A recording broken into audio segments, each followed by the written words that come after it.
This is the Sharing Without Shame podcast, where we go beyond addiction to uncover the deeper roots of trauma and shame. Hurt people hurt people. They hide behind masks. And here, we're done hiding. We're sharing our stories without shame.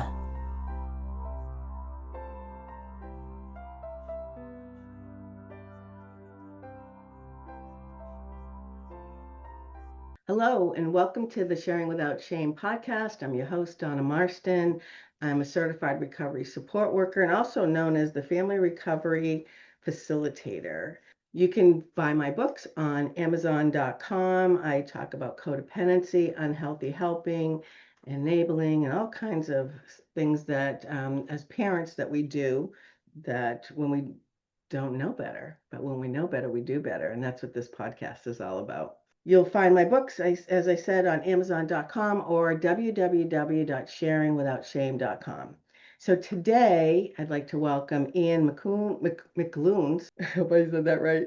He's a licensed addiction psychotherapist and co-founder of Expanse in Minnesota, where he serves as Director of Clinical Services. He was previously the lead therapist at Alter Clinic and co-developed their care model. Ian teaches psychopharmacology. These are some tough words here. Harm reduction and person-centered care at the University of Minnesota and Metropolitan State. He's passionate about integrating mental health with substance use treatment and expanding access to evidence-based care.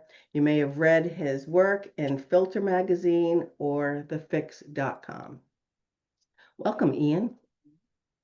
Thanks so much for having me. You're Happy very to be welcome. here. Thanks for coming on. So before we get started, first question I always like to ask is, what would you like to share without shame?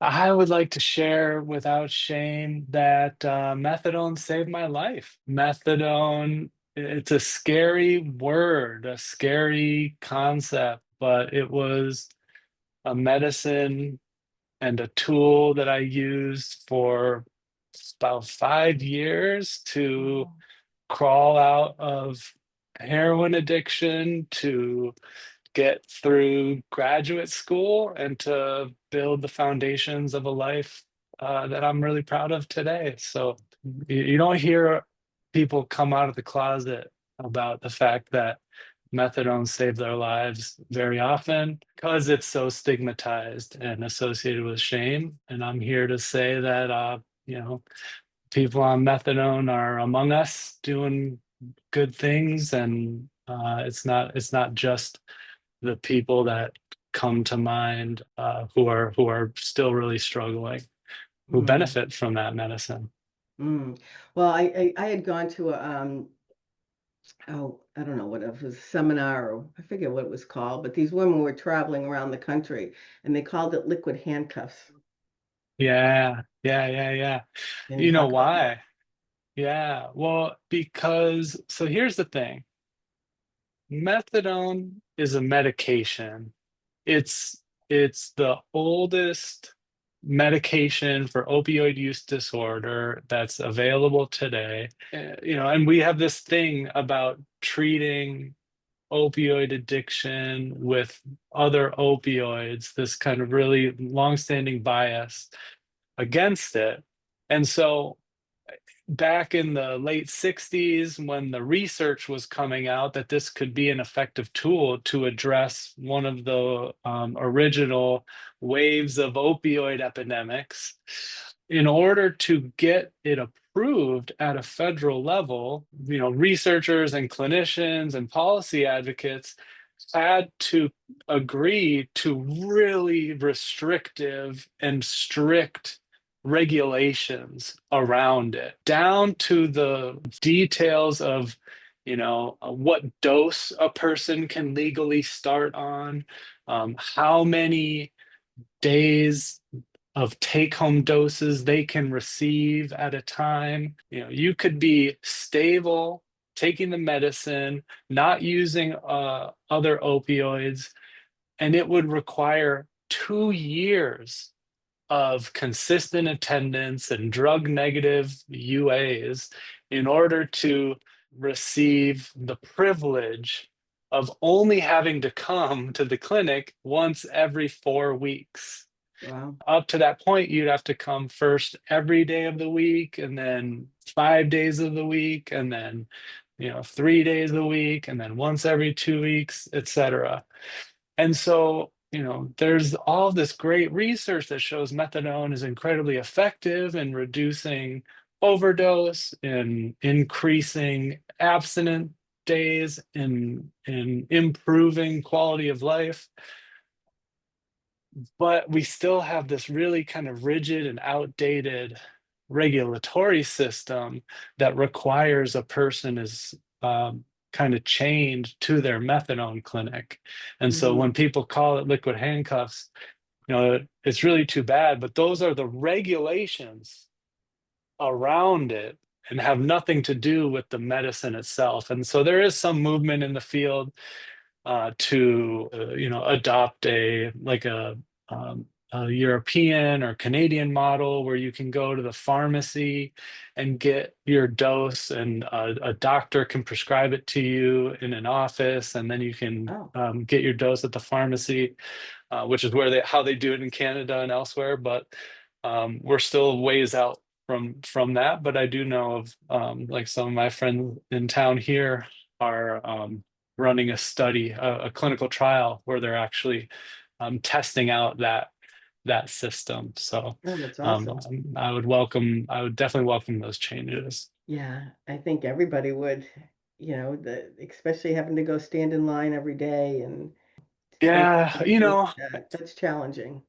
it was definitely a challenge for me to get down there, but once I started earning those take home doses, and actually during COVID they kind of changed the rules, so Hmm. people are eligible for more take home doses now earlier than they were back when I was on it. The other kind of unspoken challenge with methadone is that most of the major clinic systems throughout the country are owned by for-profit entities, Hmm. private equity and other interests, and those groups have historically opposed a ton of the changes because it could impact their revenue model. So yeah, it's really too bad. It is a great tool for the right person. As anything, Yeah, right? totally. Like 100%. Vivitrol or any, I mean, Suboxone, yeah, yeah. buprenorphine, totally. I mean, I've Yeah. heard, I had one of the parents that used to come to my meeting, his son had, I don't know if it was, I think it was put in his chest. So he wouldn't drink, he would stay in his chest for like 5 years, or his arm, I forget. But anyway, so he wouldn't have the cravings to drink. And I don't know if they remove it, but it was for 5 years. I haven't heard of that. I've definitely heard of injectable, like long acting, yeah, Vivitrol and such. I haven't heard of I know that they do have implants for buprenorphine, but yeah, that would be really interesting to know more about that. Yeah, yeah. Yeah. So one of the things I found really interesting when I was reading about you is you talked about demystifying addiction. So Yeah. let's talk about that. Yeah, absolutely.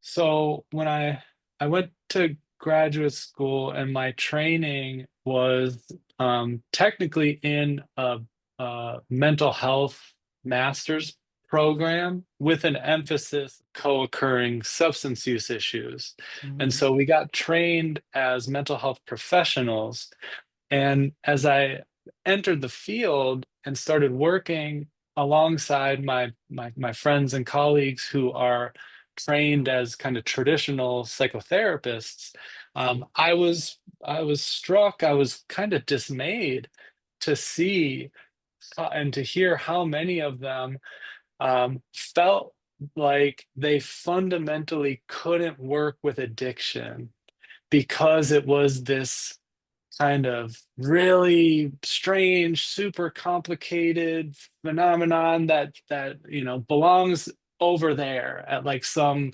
specialty system, when I knew that, as a therapist, a lot of the strategies and models and methods that a therapist is using to help somebody with depression, with anxiety, with PTSD, you name it, are actually pretty well applied to kind of frontline substance use issues.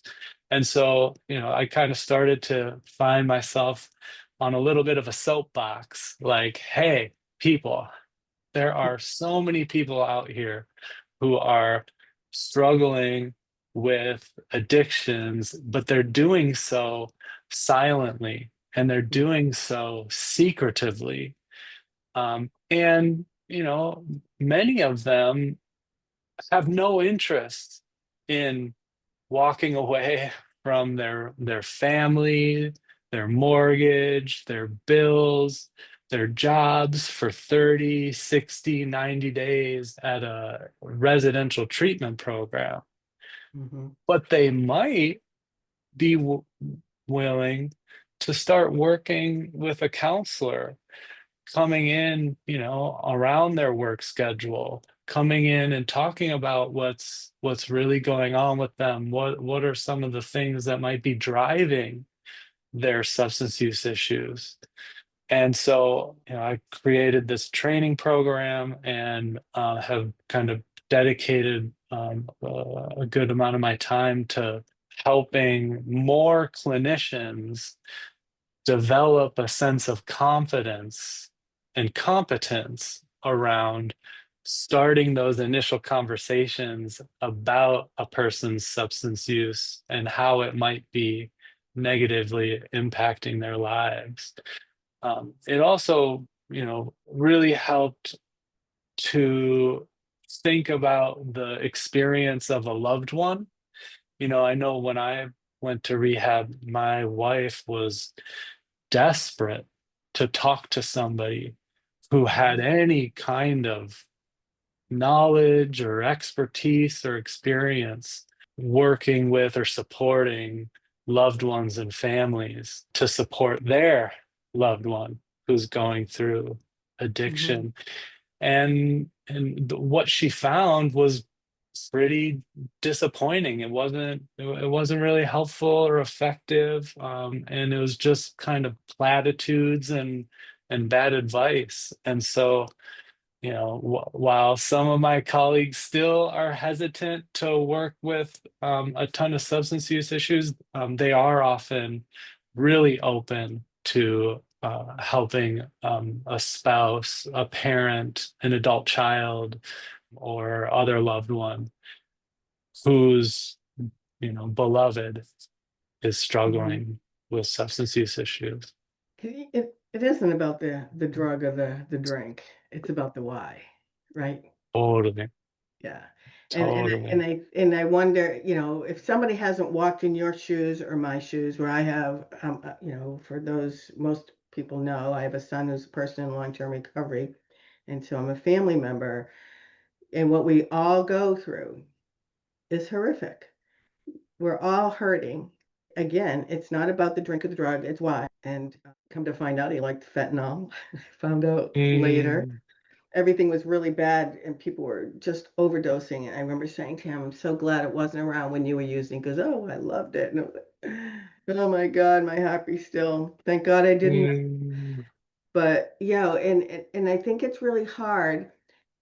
And what happens as a family member, and I hope it's better because this was years ago. We were tossed aside. mhm, It was all about, taking, treatment was all about for my son. And what I know to mhm, be true is if we don't treat the family, if we're not part of the recovery, we're toxic to our loved ones when they come home. mm, Because if we haven't done the work, I'm gonna, at least for me, and I've worked with a lot of parents. I ran family support for over 12 years and I still do it nationally. We remind them of everything they're doing wrong, and we get really hyper focused on everything where we think you're doing wrong, and we don't see that little glimmer of hope or that one little tiny little thing that you're doing right, because we're just focused on your addiction, and that's not healthy. Mm-hmm. And that's what 100%. needs to be treated. We all have to come Mm-hmm. together. Mm-hmm. Yeah, it was really striking, to have the experience of going to rehab, of kind of watching my partner's experience through that situation, and and then later getting an education on the science of addiction, the science of recovery and counseling, and the helping aspect, to then look back and realize how much of what we were told as clients doesn't actually stand up to scientific scrutiny at all. So much of what my partner was told or advised to do or not do doesn't actually even resemble person-centered kind of modern principles and practices. And so it did just become about kind of like, oh gosh, like I hope the sky doesn't fall today. And if any of us is walking around kind of carrying that amount of fear, it's going to have a negative effect on our relationships, Mm-hmm. period. All we're going to see is what isn't going right, what should be better.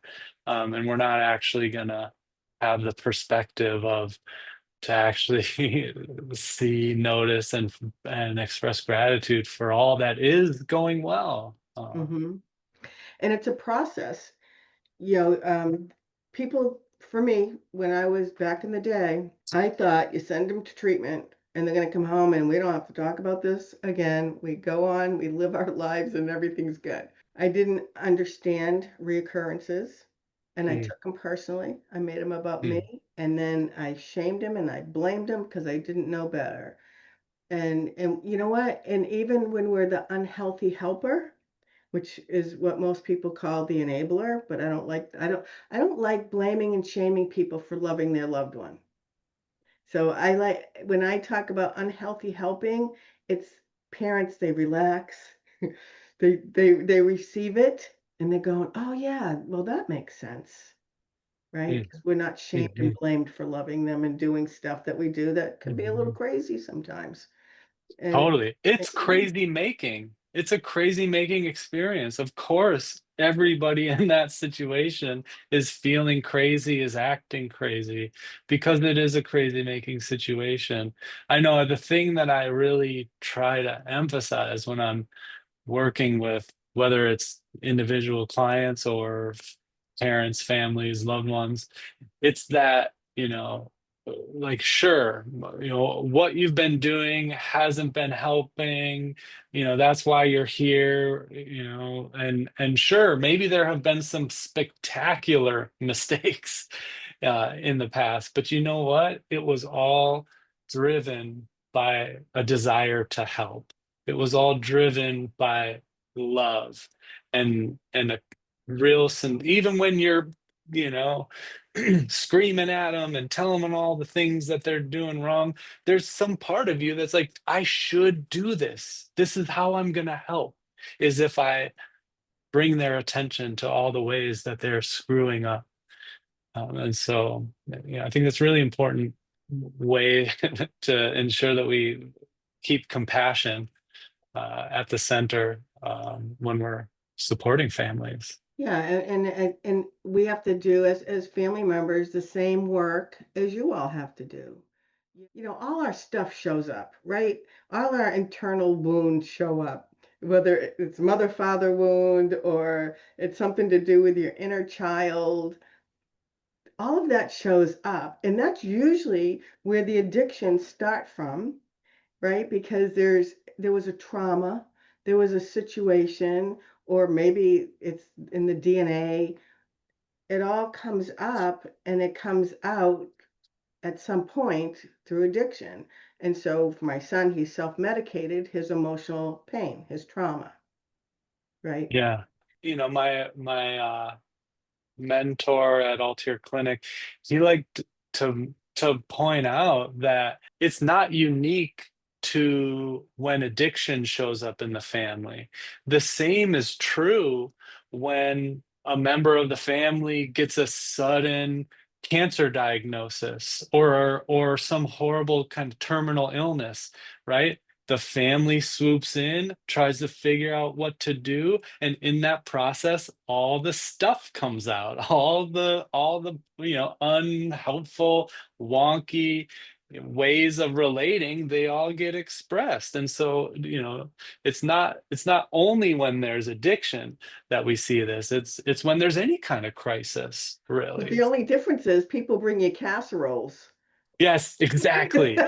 When you Exactly. when your child's sick and suffering, they're running for the hills. It's like it's like you That got is foodies. 100%, and that's the shame, that's the stigma, that's all the work that's been done over the last 100 years to demonize and stigmatize people who are struggling with substance use and mental health Mhm. problems. And here's another thing. This is my thing that I believe is true. We mimic each other's behaviors, right? The only thing is I'm not self-medicating my pain. I'm feeling it. I'm in the fetal position. I'm in bed for 6 months when nobody's looking. Mhm. And I do this thing when I go out and speak at treatment facilities or wherever, and it's called the cycle of addiction. And I actually show the cycle, how when my son is irritable, restless, and discontent, and the allergy of the body starts to take over, and here I am going, what? What's going on? And I start chasing him, and then the obsession of the mind starts going, and I'm going like, what the heck's going on? And then the natural consequences start happening, and I'm getting really angry. And then he's in jail or he's in treatment, and he makes all these promises. And here I am following him around. And when he's in treatment and his eyes are clear and beautiful and he's talking the talk, I'm cautiously optimistic. But as soon as he's irritable, restless, and discontent, off he goes. It's a cat and mouse chase. Mhm. Mhm. He's the mouse and Mhm. I'm the cat. And I'm just Mhm. trying to find him and help him, thinking I'm going to rescue and save him. And what I realized is I'm getting as crazy as he is, Mhm. right? I'm not Mhm. doing any kind of help. I had to get Mhm. outside of that cycle and start taking care Mhm. of me. Mhm. Yeah.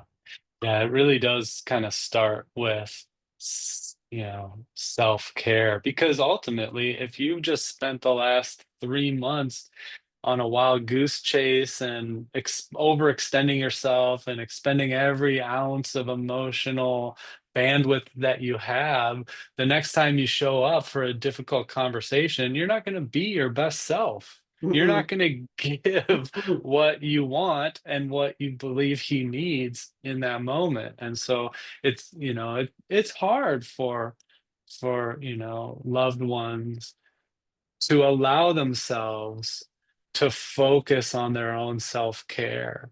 But mm. that's one of the most important elements of starting to do things differently, is giving loved ones permission to, you know, please go out, do something. Don't think about or talk about what's going on right now. Treat yourself. Do anything that makes you feel good for an evening or a weekend, because you need your energy. You need your cup to be filled and for your Mm. reserves to be full, if you do want to show up in the way that could actually have a chance of helping your And be loved one. emotionally available in a healthy way, Mhm. right? Because Mhm. we all get really sick. And a lot of the parents that I worked with, and myself included, end up with post traumatic stress disorder. Mhm. And there's a real thing Mhm. of broken heart syndrome. Sure. Yeah. Well, you know, there was a long time in our field where kind of the most common piece of advice to loved ones was you got to let them hit rock bottom. And sometimes that involved kicking your loved one out on the street. Sometimes that involved, even more challenging measures. And I always struggled with that advice Yep. because, here's the thing. We don't know, especially as clinicians, but, certainly for loved ones, we don't know if the next thing that a parent or a spouse or whatever does could ultimately result or be the the preceding event for some horrible outcome, Hmm. right? Yep. And so I never gave that advice because I know that whatever it is that you decide to do, ultimately it's you that's going to have to live with it. It's not me, right? Right. And sometimes, coming to terms with the fact that you've exhausted all of your options requires a moment of real kind of grief and despair Hmm. and an acknowledgement that, this is an illness that can be fatal Yeah. in a lot of cases. But that broken heart syndrome is so real, which is why, anytime that I'm training a counselor, supervising a clinician, I'm really, really hesitant to encourage them to make too many, overly explicit recommendations when things are really, really difficult, because I know that, that the next thing that happens could be a real tragedy. And I had a mom reach out to me and thanked me. Funny how a power greater than us works, right? I choose to call that power God, a universal energy. But I had a mom in a situation, and her son, he had a real bad reoccurrence. 5 kids, 5 little kids, and they had some hateful words back and forth because she was so angry. She was just so angry. And for some reason, I had posted something on my social media, and she saw it, and she called him and said, "Can we talk?" And I'm sorry I said what I said. He ended up dying an hour later. Uh, And she said, "Thank you for writing that because I wouldn't have called him. I wouldn't apologize. And I would have had to live with that." yes, Funny how things work yes, out, right? I didn't know what was going on. yes, So I don't, yes. I when I work with the parents I work with, we never talk, we don't do tough love unless it's Mhm. absolutely necessary. We talk about unconditional love with healthy boundaries. And how do you have a healthier relationship even when your loved one's unhealthy? What does that look Mhm. like? I Mhm. I don't like the language rock bottom because to me that's can mean death. So I what I teach is when you're loved, let's pray that they hit their enough when they've had Mhm. enough and Mhm. now they're ready to Mhm. put one foot in front of the other, right? Mhm. And let's Mhm. let's do it that way because I know when I was living through it, I used to, pray like, I don't want him to use drugs. I don't want this. I don't talked about everything I didn't want. And the universe doesn't understand that. I kept getting more of it and more of it and more of it. And then finally I changed. As I started to change and heal my broken heart, I started to pray, I want my son to live a healthy, happy life. And he does today. He's over Wow. 17 years of uninterrupted recovery. But I think it's really important for parents to understand that even when your kids are sick and suffering, sometimes we can't have them living in our homes because it's dangerous. And Mhm. that's and Totally. and it's okay. that you can say, Absolutely. listen, you can't be here, but I can help you find a shelter, or I can help you with a solution. Yeah. Yep. That's okay to do. That's not Totally. enabling. That's Nope. being supportive. Absolutely. You know, and Yeah. and so, it's just teaching those types of things of how can we still love each other. And because sometimes just that you can't be here, and when you cut them off without any communication, can be detrimental. And I know Totally. I don't want to live with that. And I can tell you No. that woman would have lived with that, Yep. you know? Yeah. And countless families have to live with that today, probably because of some bad advice that they received. And the interesting thing too is how complex and mysterious the human psyche is, right? We never actually know what that person's enough is going to be. It might Mhm. be, you know, prison and some horrible outcome for one person, and it might be, the way that their spouse looked at them in this other situation, and anything in between, Yeah. right? I constantly just marvel at the complexity of human nature, and how little we truly understand Mhm. motivation, Mhm. and why people choose to get better when they do. And the thing is, especially when, you have an adult, they get to live their life the way they choose to. That's And right. so I found out when I was doing harm reduction training, I met this guy, and he was the president of a union, users unions. Have you ever heard of him? Sure, sure, sure, I sure, was sure. like, I was blown away. So I investigated it. I started going online, I'm Googling it, and I got an education.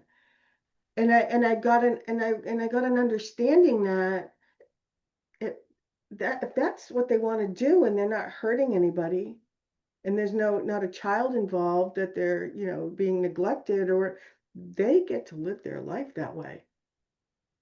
That's We all right. get to choose how we live our lives, That's right. and without judgment. Mm, And that mm, key word, keywords, without mm, judgment, right? Because we're mhm, so full of judgment sometimes when it comes to mhm, substance use disorders. But I mhm, think sometimes we just have to take a step back and see the person first. I don't like the A words, addict or alcoholic. I don't use those. I mhm, always tell the parents, mhm, please don't label your child. The mhm, labels are for mhm. jars, not for our children, our loved ones. Nice. See the person first, because there's a beautiful soul, and most of them are empaths or empathic, and they're highly Mhm, sensitive, and that's why they're self-medicating. mhm. And, you know, probably if there was a single key takeaway from my entire graduate program, it's that it can be boiled down to that you catch more flies with honey than vinegar, right? That actually interventions and approaches that are grounded in compassion and empathy, love, kindness are do better, scientifically speaking, are more effective, and they just feel better than those kind of harsh, tough love, controlling, and confrontational approaches. But yeah, I think it's a really important point that ultimately, um, we believe in self-determination and agency, and people do get to choose how they want to spend their lives, and then we, as loved ones, get to choose how we want to Mhm, respond to that or interact with that, and that might, yeah, mean making specific and really strict boundaries, mhm, etc. But in some ways, the worst thing that could possibly happen is that we just continue to repeat the same mistakes over and over, right? mhm, mhm. Yeah, it's interesting, and there's so many dynamics that go into it, and so much pain. And one thing I truly believe that people in active addiction need to be loved more, not less. And when we withhold our love, we're hurting ourselves 9 times out of 10, and we're hurting them. And they have enough hurt. They don't need us to add. It's like, we continue to punch them in the stomach. We don't need to do that.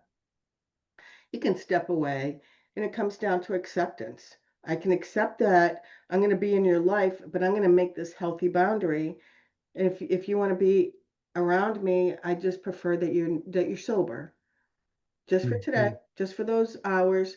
And if that doesn't work for you, just let me know ahead of time, and we don't have to see each other. So we can make agreements, we can set healthy boundaries that work for both people, not just for one, but for both of us. Yeah, and a lot of where loved ones kind of struggle comes down to communication. And there are some really kind of straightforward and practical ways to improve communication and actually enhance the likelihood that their loved one decides to try something different. Yeah. And watch we can have sharp tongues. I'm an Italian Irish mother. I can have a Mm, sharp tongue.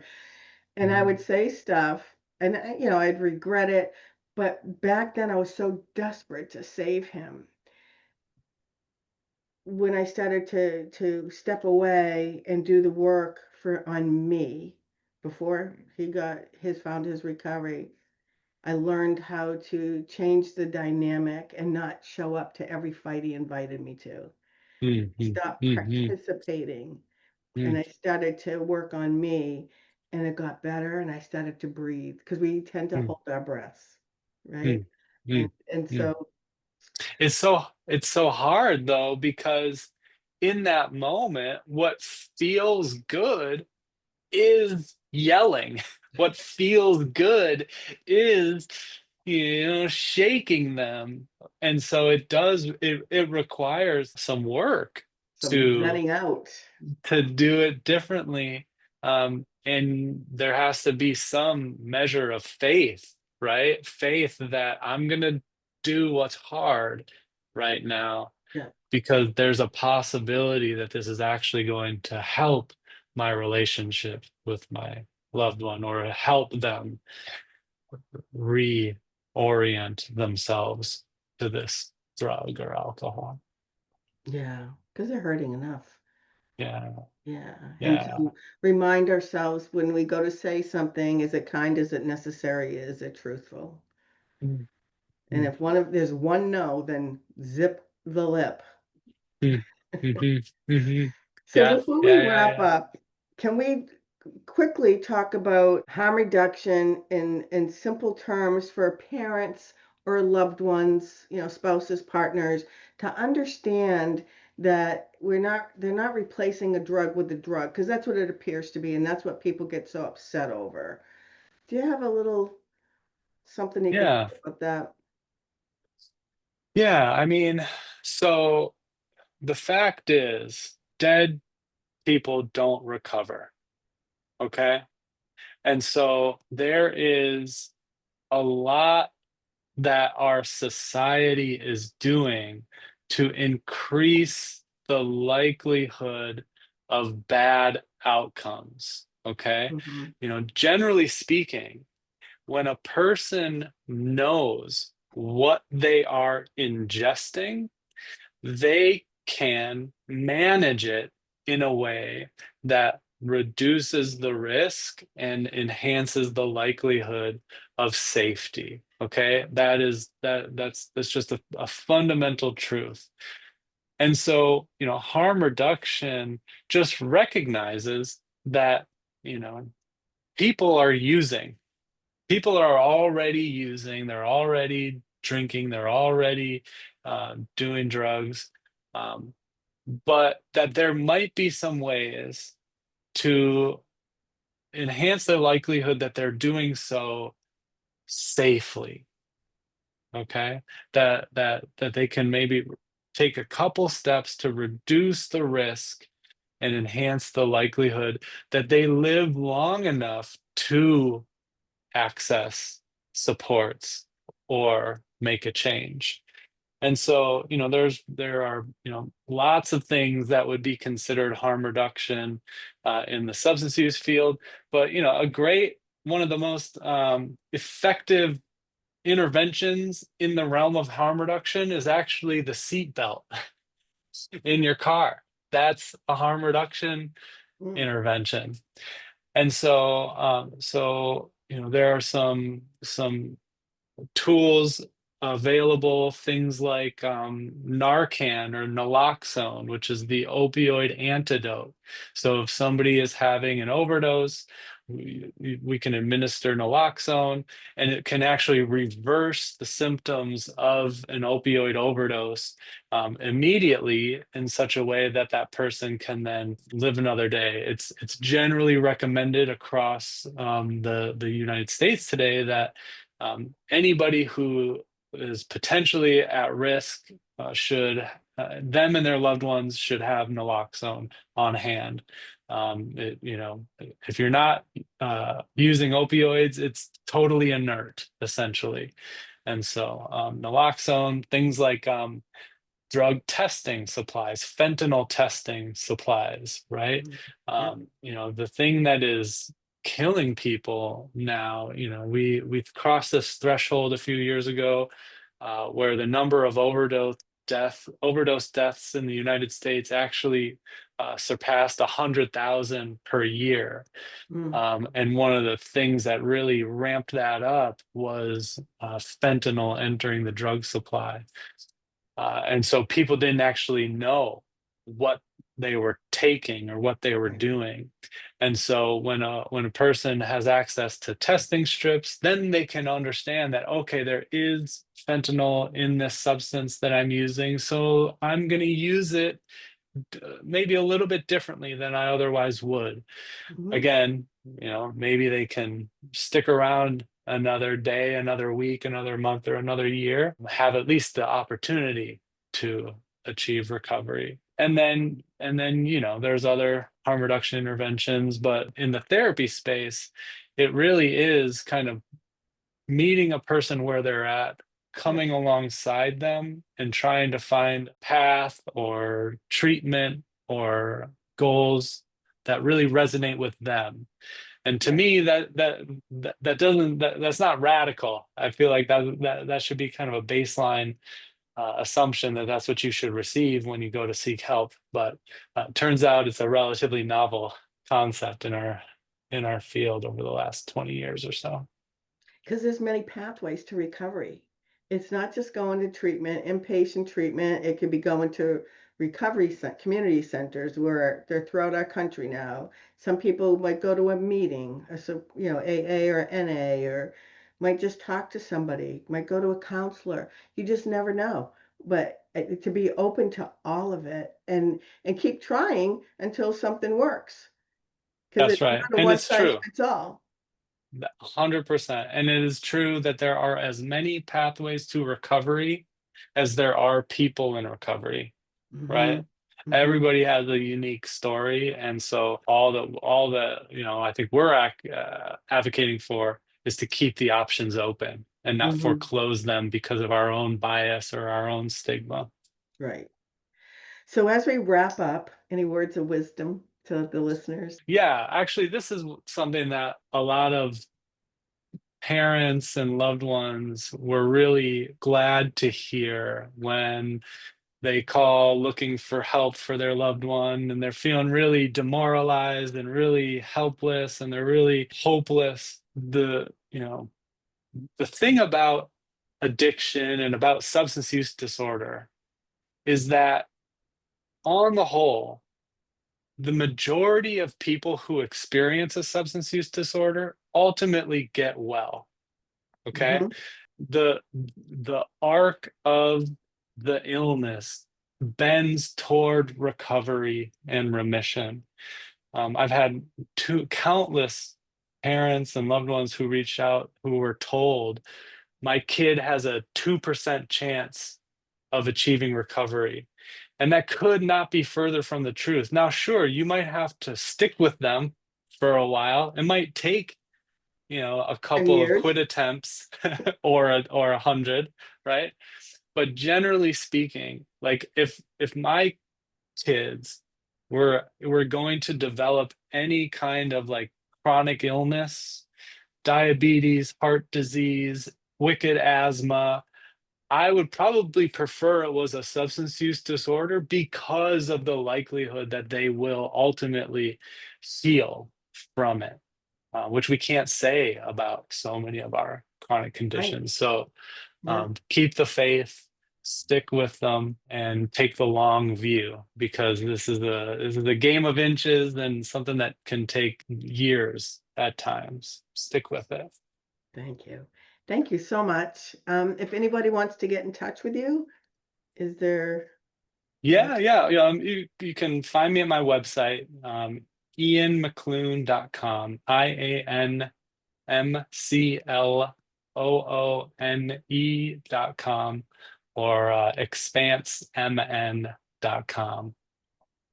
Well, thank you so much. It's been a pleasure. Thanks for having me. Nice talking with you. Nice talking with you. Thank you for joining Donna for today's conversation.